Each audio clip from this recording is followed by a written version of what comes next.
There's a lot of people that aren't homeless, that pretend to be homeless, have suicidal. The more people that are like below that breadline, the more money the council get. What was your name, my friend? Damian. How did you end up on the streets? Split up from my partner because we've got kids. She's got the house, I ended up on the streets. Do you know what? I feel like that's one of the most common reasons why people end up on the streets. Breakups, after that not having somewhere to go. I was born in Nottingham because I've got no family left in Nottingham. The council don't want to help. Even though you were born here, the council's like... You need a local connection. That's so bizarre, because even though you were born here and the council won't help you. I'm really sorry about that, man. There's hostels, but the waiting list is 6 months to a year. 6 months just to get into a hostel, so that's not even to get a place. That takes up to 2 years, 2 to 5 years. Man, that is nuts. So how long have you been out here waiting for a place? About a year. About a year, and there's no sign that they're going to actually help They you? put me in a hostel, but my mental health, and I got bullied. I didn't like it in there. I'd rather have been on the streets at that time. When you say you got bullied in the hostel, what happens? You're targeted. You felt like you got targeted by the other people, and was that like physical or was it more like verbal? Like both. I mean, it's horrible. To an extent, you almost feel safer on the streets compared to being in the hostel. Yeah. I mean, I think some people don't realise that. They might be like, oh, you're there by choice, but that's like if you feel safer on the streets than the hostel, that's not your fault. When that breakup happened, were you struggling kind of financially? Yeah, I lost my job. I'm an engineer, welder. I've got good qualifications in engineering, welding. I lost my job a good job as well. Everything just spreads itself from there. And what did you find it hard to get another job? Yeah. You told me about life in the hostel. What would you say it's like on the streets? Bad. It's rough. There's a lot of people that aren't homeless, that pretend to be homeless. And then that's probably taking money away from people giving that to you. Genuinely are, yeah. Right, exactly. If you walk around town, you'll see people smoking crack, smoking mamba, getting drunk. That paints a bad picture for the people that are genuinely needing help. Yeah, so you just want help. People are probably giving less because of other people doing stuff like that. Exactly. What would you say is the hardest thing? Getting a shower and cleaning myself up and eating. I've not had a shower for a week because I've not had somewhere to go. Yeah. And then food, you said, was a struggle as well. Yeah. Is it lonely on the streets or is it not too bad on that side? Yeah, lonely. I'm suicidal. Oh, sorry, man. No, it is what it is. I've got 2 grown-up kids, so I can't think like that because it's selfish. Yeah, man. But it's hard. Yeah, I really hope, man, that you keep fighting for them because, like, you know, one day things can get better. Yeah, you need to be given that chance. 100%, man. So you're just hoping for that one chance to kind of get off the street, so I can start my life again. Exactly. And then if you do that, then you'll be also like helping for society. It sounds like you want a job. You were working before, right? Like, so you just want to get that chance so that you can get back into society. I can build my life back up again.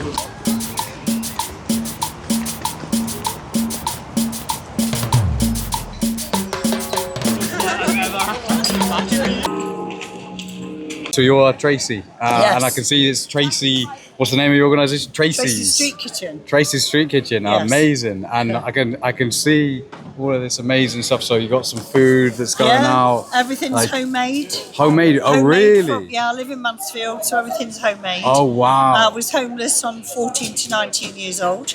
Wow. And I lived on the streets, and the gentleman took me in was Andrew, the old guy up there. So we started the street kitchen in 2016.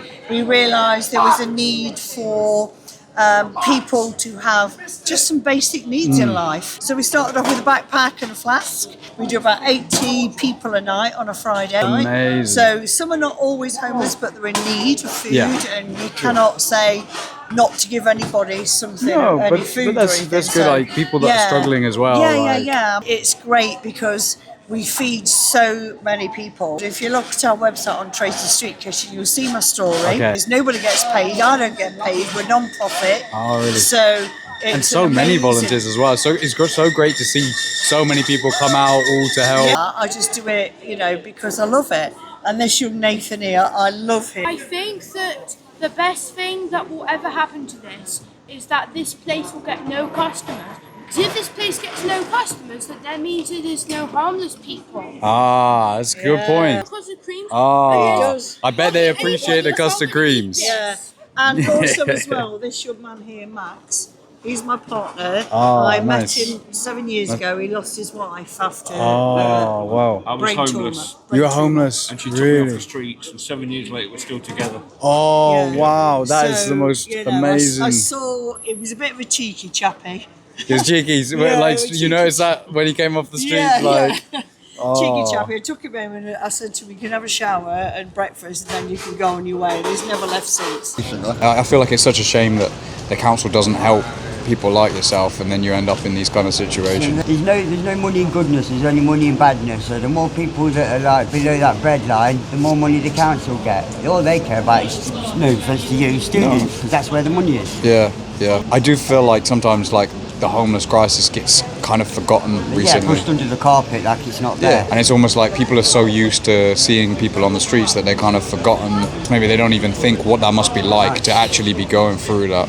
And people don't understand, they're only a couple of paydays away from being where I am. Yeah, it could happen to anyone. Like, especially people with like mortgages and stuff like that. Things can go wrong. If you could change one thing, what would you wish for? To make it easier for people to get their own accommodation, to give that chance to get their life back up and running. Yeah, yeah, man.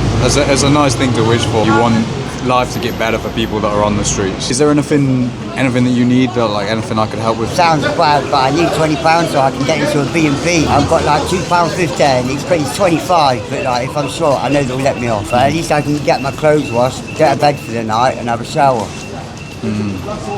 Okay, and is that how much it kind of costs for a B&B? And It starts at 25 up to 60, sometimes it's hard. I'm gonna try and sort something out. Bless you, thank you very much. You've been in my workplace.